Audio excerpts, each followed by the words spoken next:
विधानसभा का चुनावी बिगुल बज चुका है। सभी दलों के प्रत्याशी पूरे दमखम के साथ मैदान में डटे हुए हैं। इसी क्रम में आजमगढ़ जिले के सगड़ी विधानसभा से बसपा प्रत्याशी शंकर यादव से एएनआई न्यूज टीम ने चुनावी चर्चा की तो वहीं विकास के मुद्दों को जाना। यूपी के सत्ता के संग्राम में इस समय पूर्वांचल के सियासी युद्ध में हम सगड़ी विधानसभा में हैं, जहां से बसपा प्रत्याशी शंकर यादव जी हमारे साथ हैं। उनसे चुनावी मुद्दों को जानेंगे। शंकर जी, क्या इस बार के चुनावी मुद्दे हैं और क्या चुनाव देख रहे हैं आप किस तरह से? देखिए शंकर यादव, पहले तो आप लोगों को बधाई दूंगा, धन्यवाद दूंगा कि आप वहाँ से चलकर यहाँ आए हैं, और बहन मायावती जी को बहुत बहुत धन्यवाद दूंगा जिन्होंने शंकर यादव को पर विश्वास जताया है। और मैं कोशिश कर रहा हूँ कि बहन मायावती जी 5वीं बार मुख्यमंत्री बनेगी, से कोई रोक नहीं सकता, और उसी दरमियान उनको साथ में चल रहा हूँ प्रत्याशी के रूप में।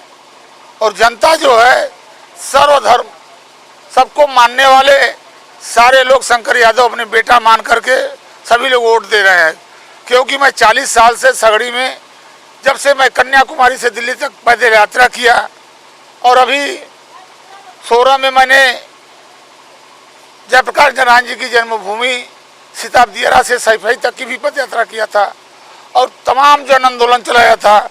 पूर्वांचल राज्य अलग करो, उसका भी मेरा आंदोलन था। बहन जी ने 4 प्रांतों का, जब सरकार थी उस समय भूख हड़ताल पे था, और बहन जी ने 4 प्रांतों का प्रस्ताव बना के केंद्र को भेजा, लेकिन केंद्र उसको सस्ते बोरिया में डाल करके अलमारी में कैद कर दिया, और जनता के बीच में कोई विकास का काम हुआ ही नहीं। वर्तमान सरकार जो है विकास के नाम पर सबसे बड़ा विकास किया है साढ़ को छोड़वा करके।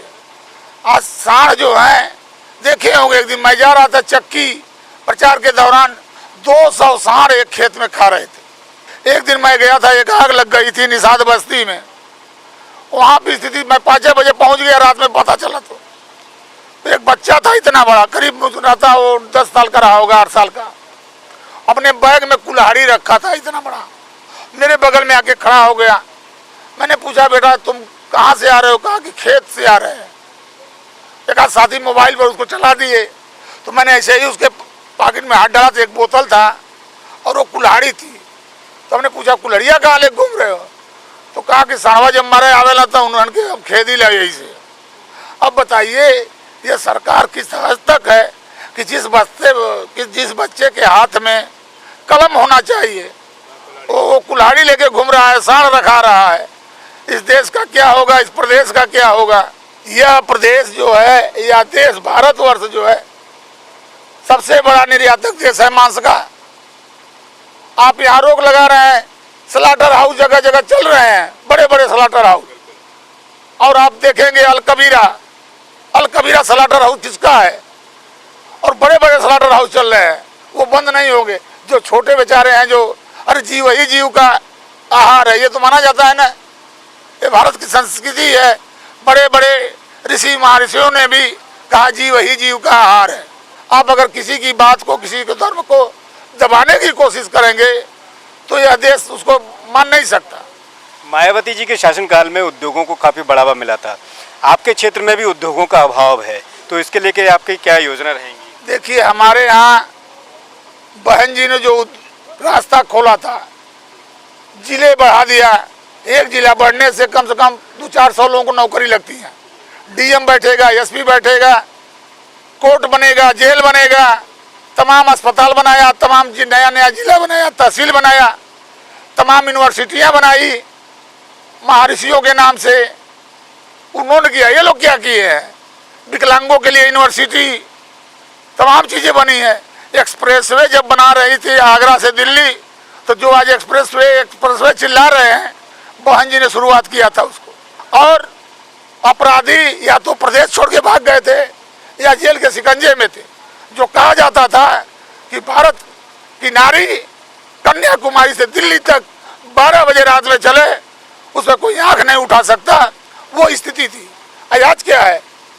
एक द्रौपदी का चिरहरण हुआ था तो महाभारत हो गया, एक सीता के चिरहरण पर रामायण हो गया, और आज हर गली में द्रौपदियों का चीर हरण हो रहा है, सीता का हरण हो रहा है, चीर हरण हो रहा है, और तमाम रावण, तमाम दुर्योधन घूम रहे हैं।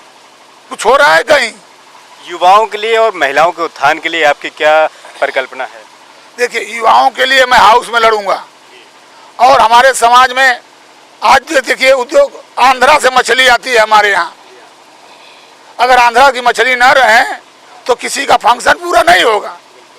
और हमारे यहाँ कुदरत ने, भगवान ने, अल्लाह ने एक प्राकृतिक संसाधन दिया है। जैसे बड़े बड़े ताल तलैया आपके पूर्वांचल में है, चाहे रेणु सागर डैम हो, अहिरौला डैम हो, ताल सलोना हो, रामगढ़ ताल हो, सुरहा ताल बलिया हो, बेड़ियावा ताल हो, इतने बड़े बड़े हैं। अगर उनको व्यवस्थित कर दिया जाए तो हमारे बहुत बड़ा मछुआरा समाज है, उनको 30%, 70% के रेशियो से कि भाई 30%, 40% आप सरकार को रेवेन्यू दो और पूरे अपने को जीविकोपार्जन का संचार करो। तो आजमगढ़ में जो आंध्रा को करोड़ों रुपया यहाँ से जा रहा है पूर्वांचल से, वो रुक जाएगा और यहाँ को काम मिलेगा। और यहाँ काम के नाम, अब भदोही में था कालीन, कालीन जो विश्व में मशहूर है, उसको बंद के कगार पर। बनारस की साड़ी मुबारकपुर में बनती थी, आज वो भुखमरी कगार है, जिसके यहाँ वो 50-50 लोग काम करते थे, उनके यहाँ आज वो अपने खाने के लाले पड़े हुए हैं। मैं आपके माध्यम से कहना चाहूँगा कि 1 कुंटल गन्ने से सीरा निकलता है, चीनी निकलती है, खोई निकलती है, कचरा निकलता है। खोई से पेपर बनाते हैं, सीरे से दारू बनाते हैं, और चीनी निकलती है। सबका रेशियो जोड़ लीजिए तो क्या चीनी मिल घाटे में जाएगी? वो प्रॉफिट है। 1 लीटर सीरे से वो कम से कम 100 बोतल दारू बनाते हैं। किसान चारों तरफ से तबाह है, और सरकार कहती है किसान का हम दुगुना कर रहे हैं। कहाँ से दुगुना कर रहे हैं? डाई का रेट आज 1400 से 1500 रुपया है। गेहूं का दाम 1 कुंटल को 50 किलो का 1400 रुपया है, लेकिन किसान के गेहूं का रेट जो है वो 1500 रुपया कुंटल जा रहा है। कहाँ किसान खड़ा है? जो डाई 50 लीटर बोरी की आती थी, आज वो 45 किलो की आ रही है, रेट 320, 340। कहाँ किसान खड़ा है? कहाँ आप उसको मदद करते हैं? जो आपने गैस सिलेंडर आपने दिया था कि हम सब्सिडी देंगे, सबको आपने फ्री में बांट दिया, और बांटने के बाद ये भोली भाली जनता है, समझती नहीं है, और 1000 सिलेंडर में आप उसको दे रहे हैं। आप पशुशाला बनाइए।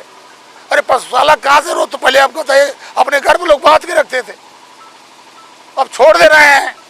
उस पर तो अंकुश लगाइए कि भाई जो छोड़ेगा उसके खिलाफ मुकदमा होगा। और आने वाले में 7 तारीख को सारे लोग हाथी की बतना बटान दबाएंगे कि सगड़ी का रिकॉर्ड टूटेगा, कोई बचा नहीं पाता। शंकर यादव असेंबली में जाएंगे, और हमारे देवारा क्षेत्र में न सड़क है, न रास्ता है, न पुल है। आप जाइए, आपको आंसू आ जाएगा, आंसू आ जाएगा कि लोग कैसे रहते हैं। अगर कोई बीमार पड़ जाए देवरा खासराजा में, तो बंदे पे आते आते एड़िया रगड़ के लोग मरने के लिए मजबूर हो जाएंगे। अस्पताल दूर है। बंदे की उत्तर हालत ये है, जब बाढ़ का पानी दबाव बनाता है तो उसका दबाव का पानी बंदे के दक्षिण जो है तबाही मचा देता है। ये थे हमारे साथ बसपा प्रत्याशी शंकर यादव जी, जिन्होंने क्षेत्र के विकास को लेकर हमसे साझा किया, जिन्होंने क्षेत्र के विकास को लेकर चर्चा की और अपनी रूपरेखाओं को हमें साझा किया। ध्रुवन सागर के साथ KN गुप्ता।